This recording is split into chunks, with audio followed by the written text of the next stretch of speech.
बच्चों, आप सब कैसे हैं? सब अच्छे हैं? चलिए अपनी हिंदी पाठ्य पुस्तक निकाल लीजिए और आज हम पढ़ेंगे एक कविता।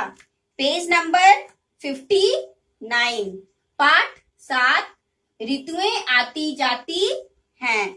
बच्चों, इस कविता में हम लोग ऋतुओं के बारे में पढ़ेंगे। भारत एक ऐसा देश है जहां वर्ष भर ऋतु परिवर्तन होता रहता है। इस ऋतु चक्र में बसंत, ग्रीष्म, वर्षा, शरद, हेमंत और शिशिर ऋतु आते हैं। ठीक है, इस कविता में हम लोग इन ऋतुओं की विशेषताओं के बारे में पढ़ेंगे और जानेंगे कि कैसे हमें पता चलता है कि अब किस ऋतु का आगमन हुआ है। तो चलिए आज हम लोग कविता को पढ़ते हैं और आप भी मेरे साथ साथ कविता को दोहराएंगे। दिन छोटे रातें लंबी, कोहरा है तंबू ताने, ठंडा सूरज क्यों छत पर आ जाता हमें जगाने। बर्फ पहाड़ों पर जम जाती, यह जाड़े की ऋतु कहलाती। बच्चों, जाड़े की ऋतु में क्या होता है? दिन छोटे हो जाते हैं। ठीक है, आप देखे होंगे ना, जल्दी शाम हो जाता है, जल्दी अंधेरा हो जाता है और रातें क्या होती हैं? लंबी हो जाती हैं। कोहरा यानी कुहासा है तंबू ताने, और सुबह सुबह आप क्या देखते हैं कि कुहासा सा रहता है, हर जगह फॉग फॉग दिखता है ना।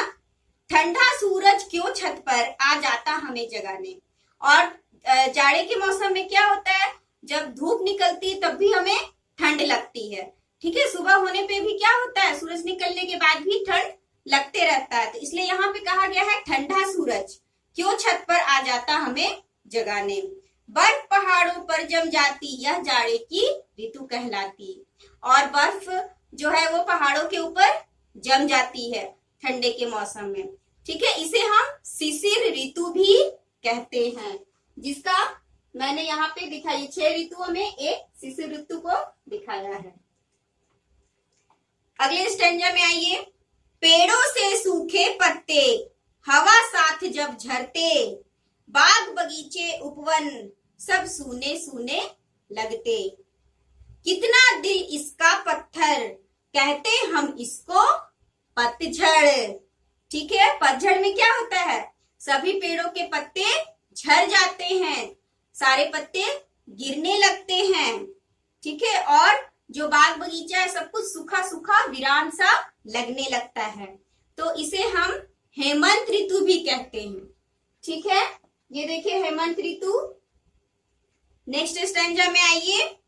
ठंडक का पहरा ढीला, कोकिल भरती अब ताने, हर कली फूल के मुख पर खिल जाती है मुस्काने।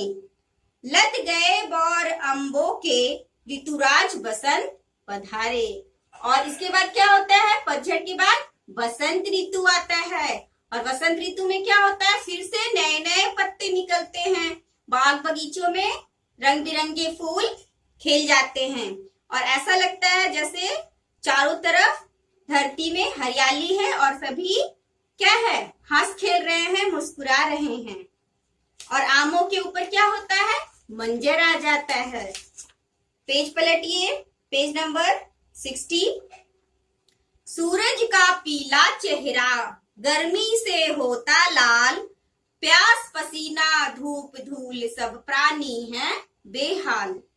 मुश्किल बड़ा है जीना, गर्मी का कठिन महीना, जिसे हम ग्रीष्म ऋतु कहते हैं। और गर्मी में क्या होता है? हम लोग परेशान हो जाते हैं, पसीना बहने लगता है। ठीक है, और इसमें क्या होता है? हमें बहुत ज्यादा प्यास भी लगती है और धूल बहुत ज्यादा उड़ते हैं, तो इसमें हमें बहुत परेशानी होती है। ठीक है, इसे हम ग्रीष्म ऋतु कहते हैं। फिर बादल से ना आकर जमकर बरसाता पानी, धरती श्रृंगार कर अपना पहने है साड़ी धानी। ताल तलैये नदियां भरती, वर्षा ऋतु सबका दुख हरती। और इस गर्मी के बाद क्या आता है? वर्षा ऋतु। इसमें क्या होता है? जमकर बारिश होती है और धरती फिर से हरी भरी दिखने लगती है। सूखी धरती पे क्या होता है? बूंदों की बारिश होती है और वह सब कुछ जो सूखा हुआ रहता है वो हरा भरा हो जाता है और सभी नदियां, ताल, तलैये जो भी छोटे बहुत तालाब थे जो सूख गए थे गर्मी से, वो सब में पानी भर जाते हैं और चारों तरफ दृश्य क्या होता है, सुंदर दिखने लगता है। जब बरसा ले विदाई जाती दूर कहीं पर, थमता पानी रहता ना धरती पर कादो कीचड़। जंगल झाड़ी पेड़ पहाड़ी सरद बांटती रौनक प्यारी।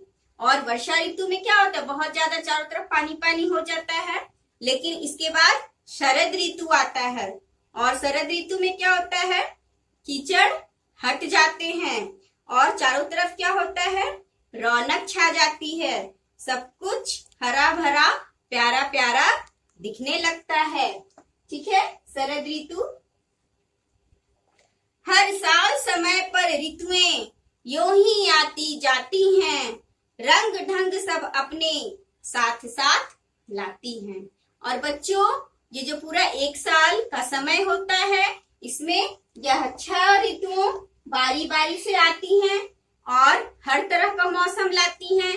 हम उसका आनंद उठाते हैं और हमें अच्छा भी लगता है ना। हर तरह के मौसम को हम हर तरह से एंजॉय करते हैं, उसका लुत्फ उठाते हैं, मजे लेते हैं।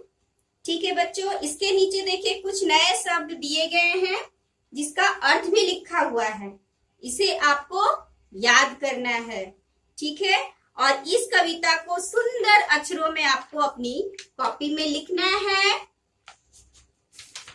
और जो भी ऋतु का वर्णन किया गया है उसके सामने छोटा छोटा चित्र भी बनाना है। ठीक है बच्चों, आप लोग समझ गए। इस कविता को फिर से आप बोल बोल कर सही उच्चारण के साथ पढ़ेंगे। बाय।